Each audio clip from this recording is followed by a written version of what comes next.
Good morning, everybody, and happy Thursday.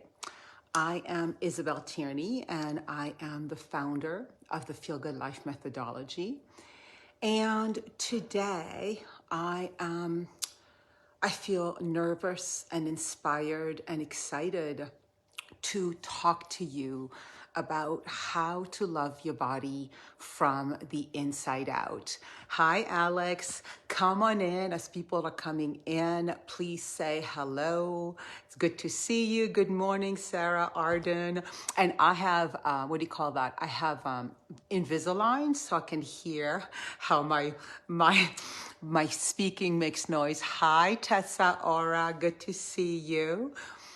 So I was noticing some nervousness in me about the talk this morning because this work has been living in my body. Good morning, Elise. Good morning, Kim. Good morning, Heidi.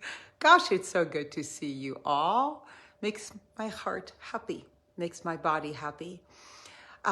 So this has been living in me for, boy, maybe 15 years, this work that I call the body beloved work, the inside out way to love your body. A quick history of its creation. As you know, many of you know, struggled with an eating disorder, specifically bulimia, for 20 plus years. And so for that time and beyond, my learning, like how not to abuse my body, how not to act out onto my body, how to love my body, was just the driving factor in everything that I did, because I knew that the way that I was living was the antithesis, right, of the parallel spiritual practice that I was doing in my life, right? Unconditional love and being in healthy relationships and connecting to the divine and all the things that were really having me be a skilled spiritual and maybe even human practitioner. But my relationship to my body did not match that. Anybody else have that? That your practice with others, with the divine, with your career, whatever is important to you, it's all doing pretty well, right? You've been actively working on it and you feel pretty good about it, right? We can always change it. But what is true for many of us, especially in the self-development world, is that we don't really know how to have a relationship with our body, right? We know, so yeah, let me know if that lands with you. Hi, Carrie. So good to see you. Yeah, for long I thought my body was something to control. Yeah, we're going to talk about that in a minute. And so it's like the incongruence between the way we are towards others and towards God and towards the planet, right? It's so beautiful the way we can be with that and we keep working on it.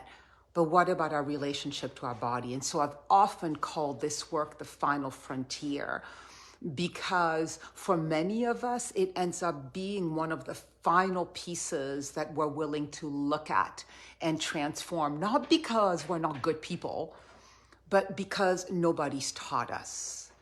And so today is just an intro to the Body Beloved work that, has been living with me. I have 80% of the book done, and I just have not. I chose a few years ago to actually really engage in the methodology and to put the Body Beloved work aside, because I have such creative ADD that I can't put all the projects there. But Spirit keeps telling me it's time to start bringing this work out. And the community has spoken, has said, please do a talk about this. Good morning, Mary. So good to see you. So I'm going to teach you. There's one thing that you're going to walk away with. And what I'm going to try to do is do the teachings maybe 20, 30 minutes and then do a meditation. All right. So the biggest thing that you can walk away with in this call is the difference between an I, it, or an I, thou relationship. So this philosopher, Martin Buber, came up with this, and it informed all of this work about the difference between the outside-in way to love the body or the inside-out way. So let's slow down the it. So you can hear that it is an objectification, right? The other is an it, whether the other is your body, whether the it is the planet, whether the it is animals, whether the it is another race. The it is when we see another through the eyes of objectification. So when you see another through the eyes of objectification, we literally see them only as objects. What happens, what's been researched again and again and again, is violence can occur. Think about the way soldiers are literally taught to objectify their enemies, not to think of them as human beings, but as objects that we need to demolish. All rapes occur, or maybe majority of rapes occur, because the rapist sees the woman, or sometimes the man or the child, as an object, not as a human being. Abuse can occur. Everything can occur from the I-it relationship.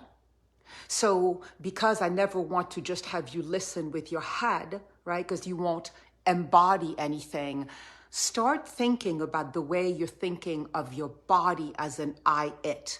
Because when you think from your body as an I-it, right, what matters is what this object does for you. In this case, what we want for this it to do is to be thin enough, right, to be buff enough, to be perfect enough. The body becomes this object that we want to control and manipulate so that our needs to feel good, our needs to feel loved, our needs to be acceptable are met. So all the actions we take towards the body, towards this object, is to control this object so that we will feel better. So check that out. Is your body an object in your mind? Has it been designed for you to control and manipulate so that you can get your needs for love, for belonging, for acceptance met? Hi, Raven.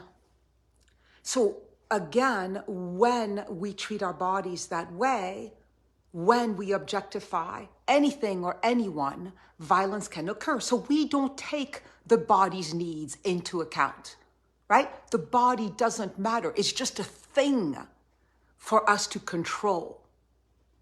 And so if the body's hungry, if the body's full, if the body wants to work out, if the body wants to have rest, doesn't matter. It doesn't matter. What matters, the only voice you are listening to is the voice of the ego, because the I-it is the voice of the ego. And the ego just wants to belong, to be accepted, to be liked, to be safe. And it has learned, right? It is not the ego's fault. It has learned through a lifetime of the culture that we live in what a good enough body is, a good enough body that's going to get you to be loved and accepted. And then it spends the rest of its life driving you to make sure that you are thin enough, that you are buff enough. You know, these days you have to have a butt big enough and boobs big enough, whatever it is. That changes all the time. And so the needs of the body are ignored. The needs of the body are rejected. So check in with that. Like, I feel that in my belly. It's like when you think of yourself, whether you're a mother or a wife or you care about others, I imagine, knowing many of you in this call, that you care deeply about the needs of others. Is that true? Like, it's something I imagine you even pride yourself on. I care about what my husband thinks, and I will likely change my behavior if the way that I'm conducting myself hurts my body, my husband. right? I care about my children. I might even put their needs first because I love them and I care about their needs. The way we've been taught to take care of our bodies is the opposite. We don't care. We don't care about its needs because it's all about making sure that we get our needs met. It is a one direction relationship. It's like a monoship.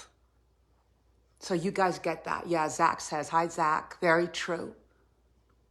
So I'm going to read a couple quotes from Women Who Run with the Wolves. She has a chapter in her book that literally is what started this whole work. And the chapter is called The Joyous Body, and it's in Women Who Run with the Wolves. So I'm going to read this to you to symbolize the I-it relationship. We tend to think of body as this other that does its thing somehow without us, and that if we treat it right, it will make us feel good. Many people treat their bodies as if the body is a slave, or perhaps they even treat it well, but demand that it follow their wishes and whims as though it were a slave nonetheless. So connect to that. See if that's the way you connect to your body. Do you see it as a thing, as a slave to follow your wishes, your whims, because your needs are about belonging and being loved, and all that shows up in what you learned, in this case, to be perfect, to have your body look perfect. And again, what happens when we treat anything or anyone as an object? Violence can occur. It is why I was able to engage in bulimic behavior for 20 plus years. I did not see my body as a sacred consciousness. My body was the repository of so many of my hidden wounds, right? So I acted out onto my body this violence, the violence that was done onto me emotionally, the violence that was done onto me sexually, the violence that was done onto me in mind control. That's the other piece about when we treat anything or anyone as an object, we can project onto them the parts of us that we've disowned, that we have not healed. So what I've noticed is because I was abandoned a lot as a kid, right? Oh, hi, Maureen. Because I was abandoned a lot as a kid, I abandoned my body. I refused to abandon my children. I didn't abandon my partner. But the place that I did that is towards my body because I was rejected a lot as a kid. Guess what? I worked very hard not to reject anybody in the outside world. But where I took that out was onto my body. So check that out too. What unhealed parts of you are you acting out onto your body that you would never act onto anyone or anything else? And the thing about the I-it relationship, right, the ego, is that it is never satisfied. Any of you have the experience of using the scale as one of the measurements, or maybe a certain size of pair of jeans, right? And that's your goal. If I get to this weight, if I get to fit into these jeans, I'm finally going to be happy because I will be thin enough. My body will be thin enough. I will have controlled it and manipulated it in a way where it finally will make me happy. What's happened when you've reached that goal? How long have you stayed happy? 2 minutes? 5 minutes? I know that when I used to do that, I weighed myself at least once a day. And if I had gained a pound, my whole day was ruined and I would want to starve myself. If I lost a pound, the happiness lasted like a minute. And then I was like, what did I do yesterday so that I lost a pound, right? So then the whole obsession was about how to maintain that temporary happiness. You know, it makes me think of the Buddha's truth. I mean, the Buddha's definition of the Four Noble Truths. And one of them is that there's always, change is always going to happen. We're not going to stay happy. We're not going to stay sad, but it is our attempt to try to control a specific feeling that creates all our suffering. So if you work from the I-it relationship with your body, seeing your body as an object, I promise you, you will never be satisfied. You will never sustain a relationship with your body that is peaceful and joyous and kind. Do you guys get that? So are you in? Do thumbs up or say I'm in for me to now tell you about the I thou relationship and what the secret is for actually falling in love with your body, for actually loving your body exactly as it is, but more than loving it, seeing it from a place of awe and reverence, seeing it as an expression of God. I love you, Shar. So I'm going to read you this quote. I thought I was going to go the other way, but I'm being told to read you this first. Some say the soul informs the body. But what if we were to imagine for a moment that the body informs the soul, helps it adapt to mundane life, parsers, translates, gives the blank page, the ink and the pen with which the soul can write upon our lives? Now listen to this. Suppose the body is a God in its own right, a teacher, a mentor, a certified guide. I'm going to read those words again. What if your body is a God in its own right, your body, a teacher, a mentor, a certified guide? Then what? Is it wise to spend a lifetime chastising this teacher who has so much to give and teach? Do we wish to spend a lifetime allowing others to detract from our bodies, judge them, find them wanting? And now this line, are we strong enough to refute the party line and listen deep, true to our body as a powerful and holy being? So just close your eyes for a moment.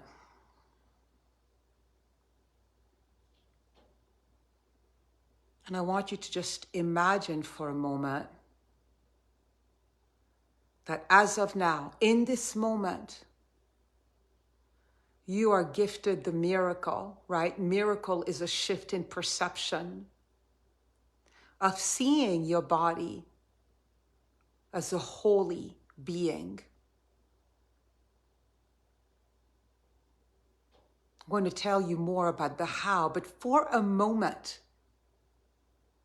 what would that be like? What would that feel like? How would you treat your body if you knew that your body was a mirror, an embodiment of God, of the sacred, that was gifted to you for a finite amount of time on this earth, to live on this planet, to learn from this planet, to enjoy this planet? If you knew that every breath was sacred, if you knew that the fuel you gave your body made it come either more alive, more inspired, more energized, and that's what you wanted, rather than feeding it food that made it less energized, more depleted, that hurt it.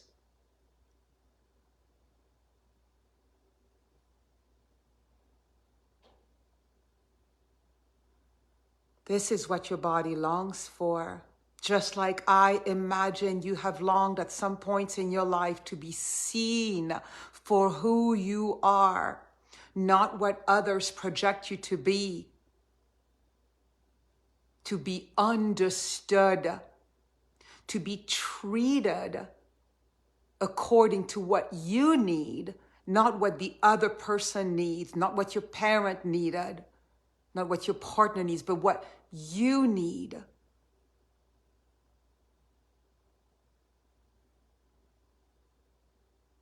Just one more minute. What would that feel like? If you could start seeing and sensing your body that way.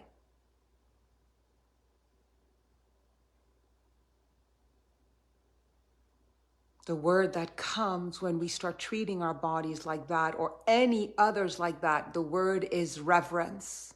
Because when we truly see the true nature of others, that includes our body, when we really see the true nature, reverence is what arises versus violence.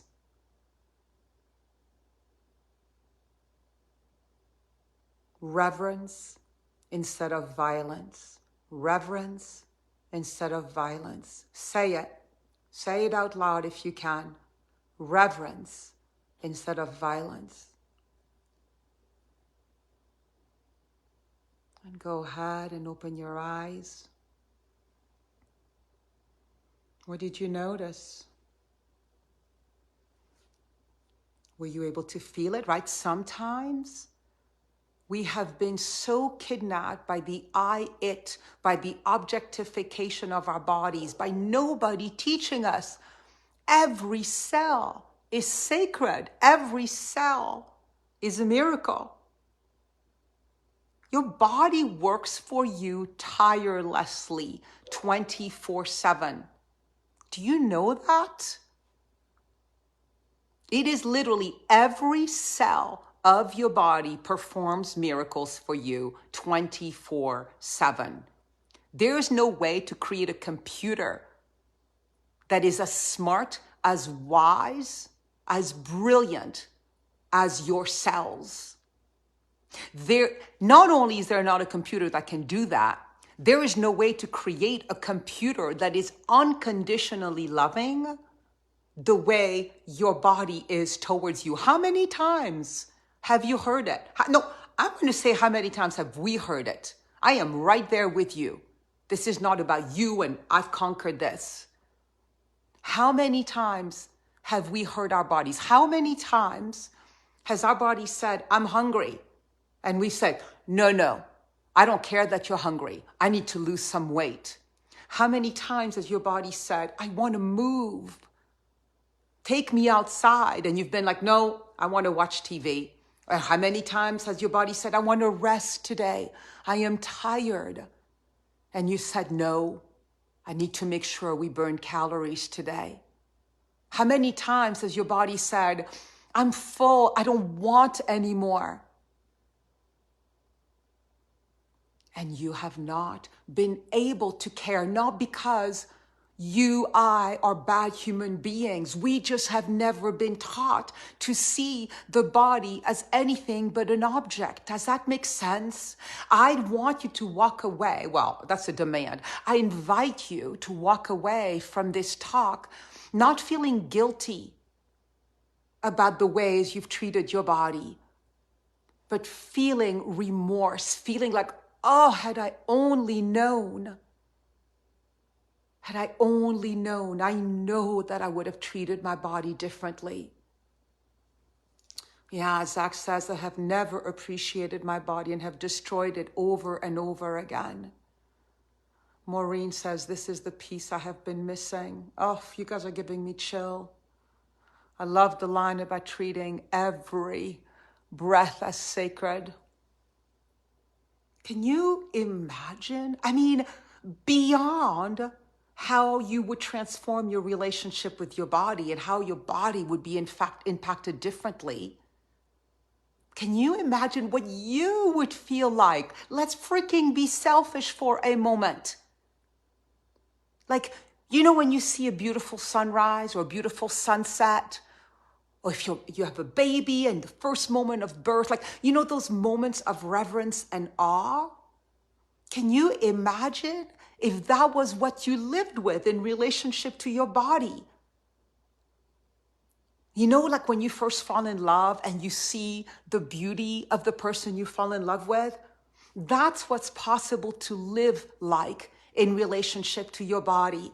Because if you become really present to your body and you dropped from the I-it to the I-thou, right? Think about the word thou. Thou is the other. the sacred other. So that's the work of the body, beloved, to see the other as the sacred other. So when you see your body as the sacred other, as the sacred partner, the miracle occurs, right? Which is the shift in perception, the shift in action. Because I can imagine that there's no way that you would ever treat anybody the way you treat your body. You would never speak to anybody the way you have spoken to your body. And so imagine if instead you're like, good morning. How are you? How do you feel today? What do you need? And you started paying attention to your heart beating. And you started paying attention to the astounding amount of activity and of brilliance that occurs every time you eat anything. How the digestive system combines as an incredible community to create energy for you, for me, for you. Or when you get sick, like all these protective cells go, we're going to fight for you. And we're going to heal you when you get a cut or a broken bone. Your body is literally your greatest ally. Did you know that? I get very passionate about this and I feel it. Do you guys feel it? There's two ways for you to get these teachings this morning. Broad, right? Meta. You can understand me. You can use your brain to understand what I'm saying. And you can also feel it. And of course, understanding is always the beginning of the embodiment of new teachings, of new information, of new insights. But the real transformation occurs when we feel it. And I don't want you to worry which of the two right now you are feeling. This is for many of you brand new information. I feel it, Maureen says. Heidi says, I feel it. Great. So let me tell you about a couple other things about the I vow, and then we're going to drop into an incredible meditation. What time is it? Somebody can tell me what time? So when you function from the I vow, you see your body as an astounding ally, as a miracle. So you listen to your body's needs. You take it into consideration for every choice that you make. You treat it with respect. You treat it with awe. You listen to it. You communicate with it kindly. Not like, no, I don't care what you want. I don't want to hear you. Because so often we don't want to hear our bodies because our bodies is telling us something that we don't want to do. Move. I don't want to move. Eat more greens. I don't want to eat more greens. I just want chocolate. And the thing that I teach in the Body Beloved work, which is really freaking cool, is I'm not going to teach you to become perfect with your body and give yourself up for the body. I have never believed in that. What I teach people is to practice give and take. But in order to give and take, you have to be able to listen. So let's say at lunch today, I really want pancakes. I'm just making this up. And my body, when I listen to it, says, I really want protein. So what happens with the Body Beloved work is you learn to practice giving and taking. You know, when you're really rigid, okay, I'm going to be perfect with my body. You're going to eat the turkey and you're going to feel deprived. Or if you're like, I don't care about what my body says, you're going to do exactly what you want, and then your body's not going to get its needs met. Instead, you practice give and take. Hey, sweetheart, I'm going to do a pancake right now, but I'll make sure to have enough protein later. Is that okay by you? Or, I'm going to give you the protein now. I love turkey sandwiches. And I'll have a pancake tonight. And so it becomes a win-win relationship. It's not deprivational one way or the other. Either I take only care of myself or I take only care of the body. You guys hear that? So Raven says, this live helped me appreciate the many goods my body does despite the chronic issues. Thank you for the time, ladies. We have an unconditionally loving ally right at our fingertips.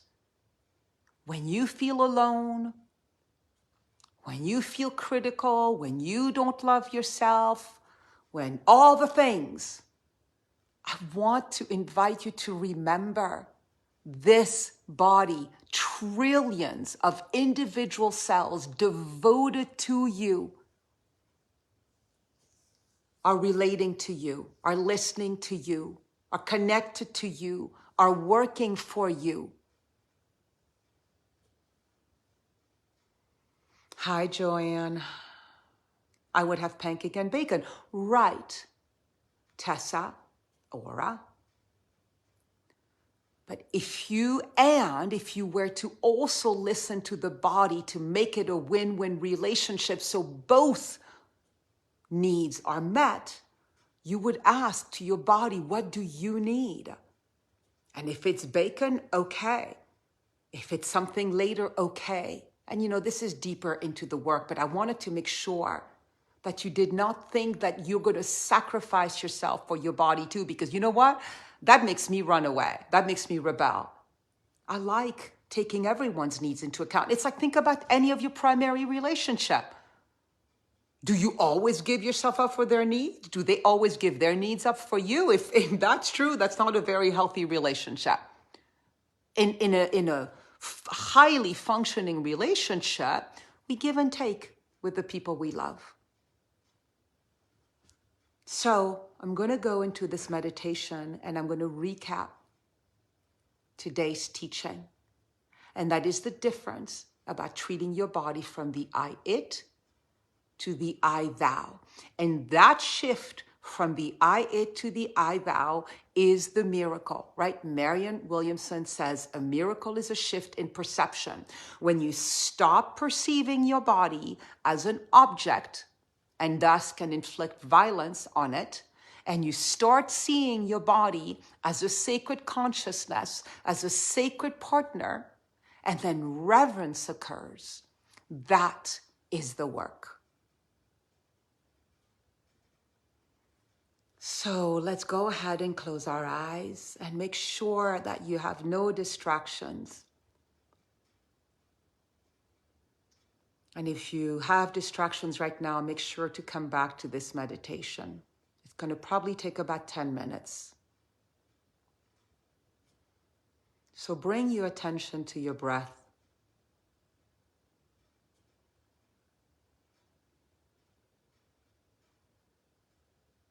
And make sure that it is as slow and as deep as you can make it right now.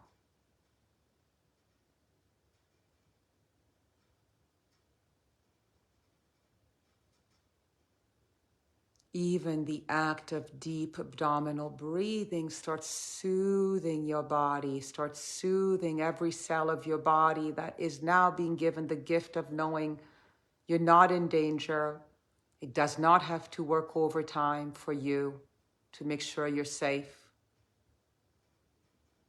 So just this deep breathing is already a gift to your body.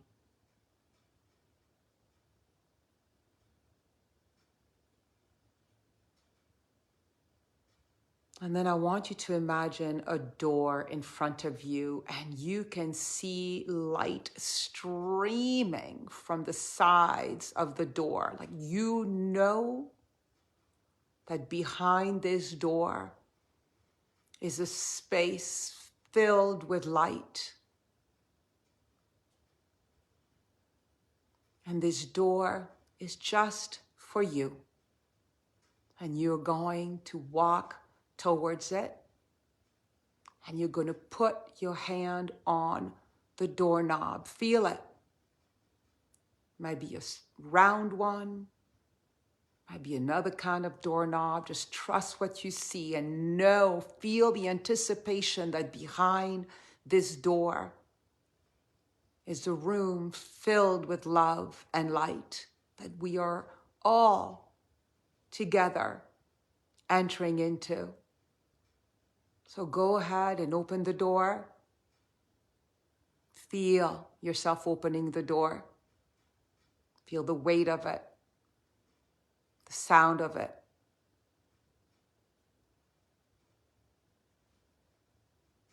And notice the light. Feel the light. Close the door behind you and step right into the center of the room. You might see light. You might hear the quiet of the space.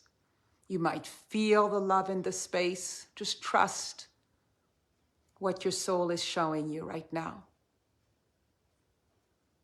But it is a safe, loving space. And because it is a safe, loving space,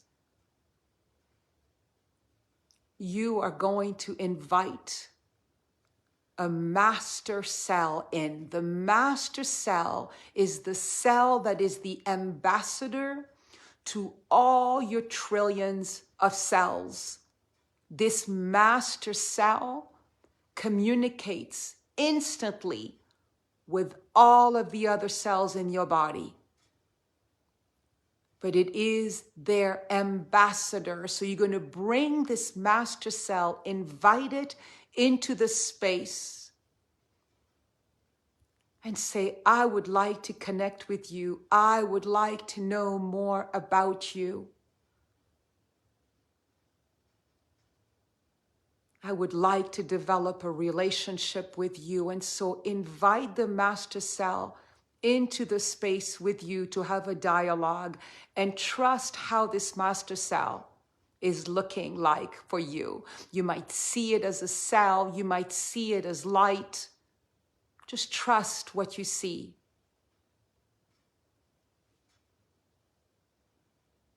This master cell is the ambassador to all the other cells in your body and the spokesperson.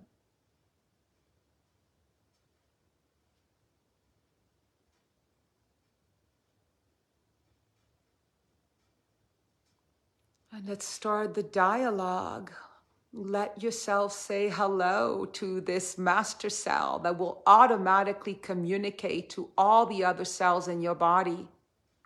Hello. And maybe you've connected to your cells before, maybe you haven't. So let that master cell know it's good to see you again, or I'm so glad to meet you for the first time.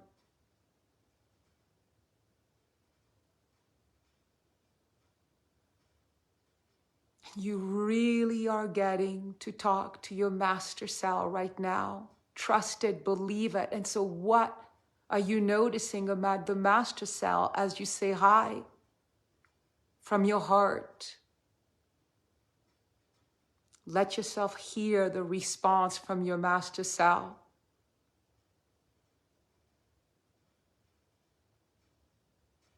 Maybe it's a very warm hello. Maybe the master cell is a little bit wary of you because for so many years you have not treated it as kindly as you could. Just trust what comes.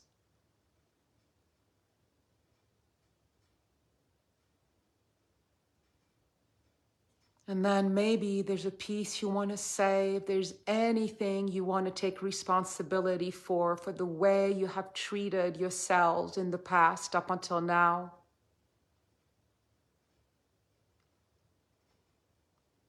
Maybe it's a piece like, I am so sorry for the way I have treated you. I did not know who you were. I did not know that you were an incredible, unconditionally loving ally. And I treated you like an object. And I treated you in a way that was only about meeting my needs. And I ignored yours. and I am sorry.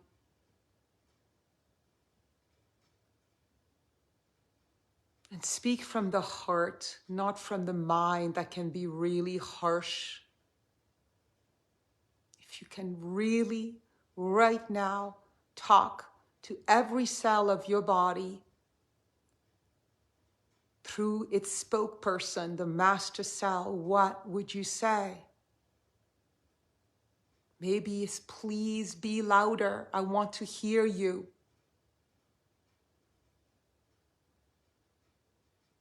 Please be clearer about the way you communicate with me. Sometimes it's so hard to understand you.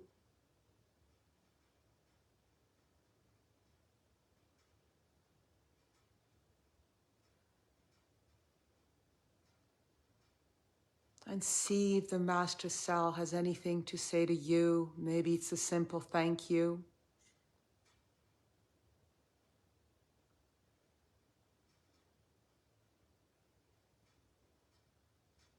Maybe it's something else.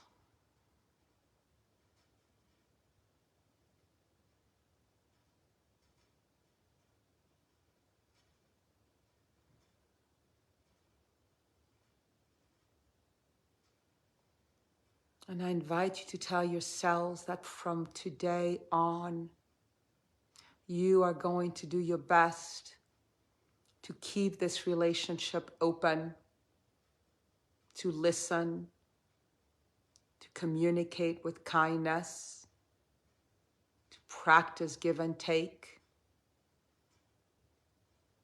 to really see your body for the sacred consciousness that it is. And you will forget, and you will make mistakes, and your only responsibility is to watch it and to express remorse if you need to. That is all your body needs from you. Does not expect perfection. It loves you.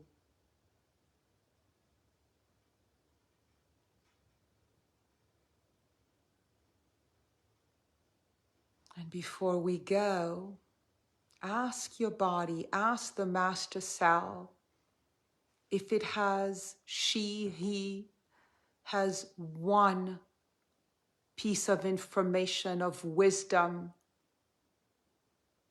to give to you, or maybe information about how to see it more clearly. It could be in the form of an object that your body gives you, the gift that the master cell gives you, the information. It could be in the form of words, could be in the form of symbols. Just give it a minute and let your body speak to you about one piece of information that it wants you to know.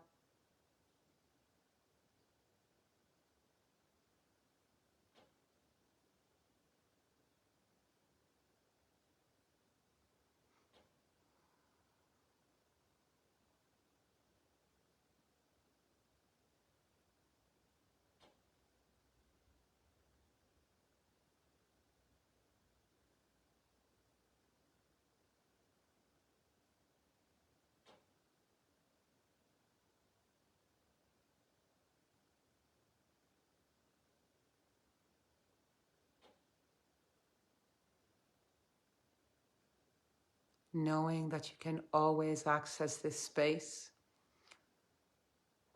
that your master cell will always be willing to connect with you. It is so deeply longing for that.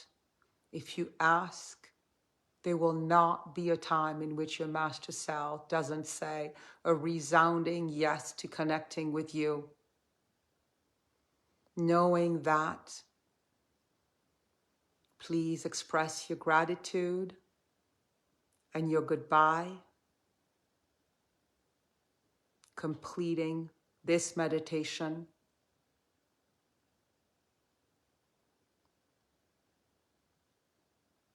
Moving towards the door, opening the door,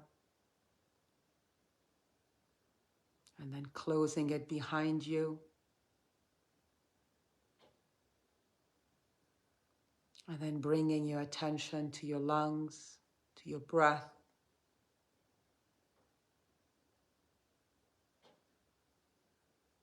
Really feeling yourself in your body, in your lungs, in your seat, in connection with your cells.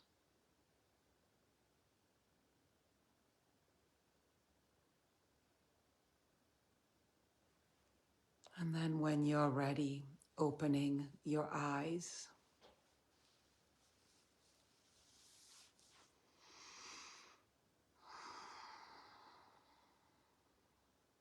And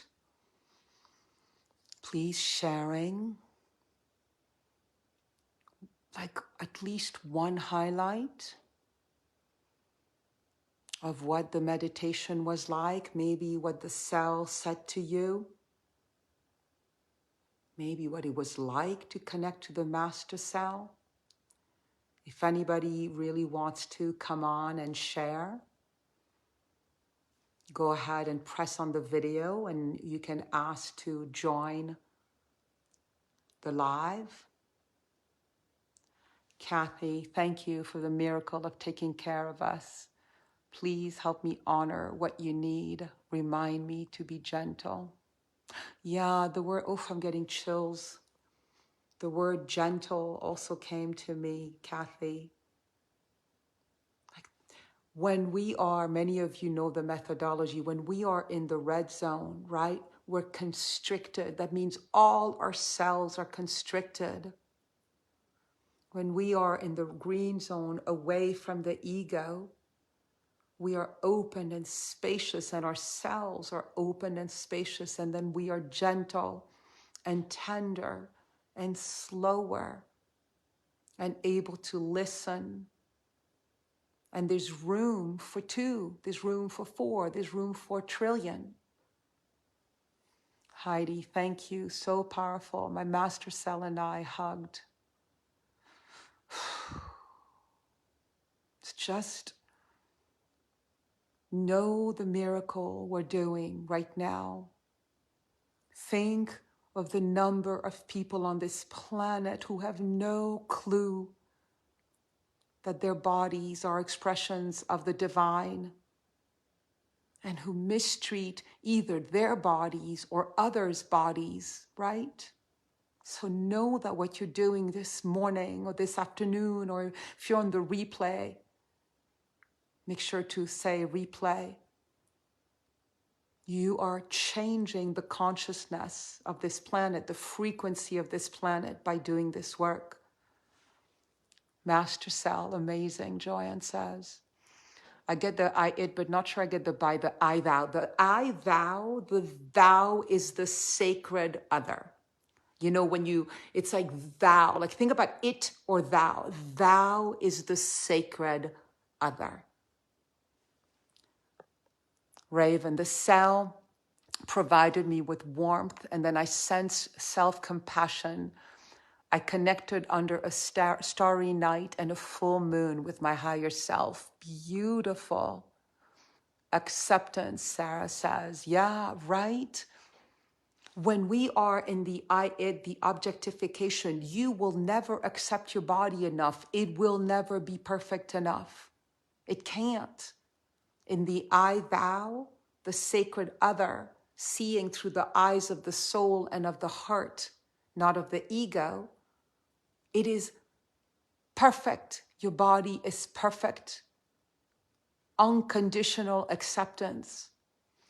Kim, Master Cell sent me a different color, bright light than the room we were in, and I took it as telling me to keep working on shining my brightest light because it's all connected to me and my body. I love that. Maureen, my cell already knew my sorry for hurting my body. Like, no need to be sorry. Let's soar together. Yeah, that's so body-like. Unconditionally forgiving, unconditionally loving, compassionate. That's what I'm saying. It's a freaking expression of God on earth has the same qualities as God, as our souls. Our bodies are self-expressions of the divine, right? Do you see how differently the perception is? I forgive you, I heard. I can't explain how powerful this meditation is for me. I'm glad you can't explain it. You know why? Because that means your mind can't explain it. We don't want our minds to really explain anything, because that's like 5% of actually what our souls feel and know. So don't worry about the mind understanding any of this or being able to explain any of this. It's a felt sense. Okay, I think it's time to go. I have no clue what time it is. Thank you for showing up. Thank you for dropping in with me. Thank you for giving your body a chance. Mary, thank you for reminding me to reconnect with my master Sal. We haven't spoken for quite a while. Yeah, that's what happens, right? And yet it's right in front of us, but we forget. We don't get taught. We don't get reminded. Share this with as many people as you think will be served by this, which to me is every human being on the planet, plus or minus, right? So share this, bring people into the group, share this meditation. Thank you, Sarah, Kim, thank you. Thank you, Kathy. Thank you, Elise. I'm so freaking glad you guys were here. Talk to you soon. See you next Thursday, 9 a.m., same time. Another teaching. Goodbye.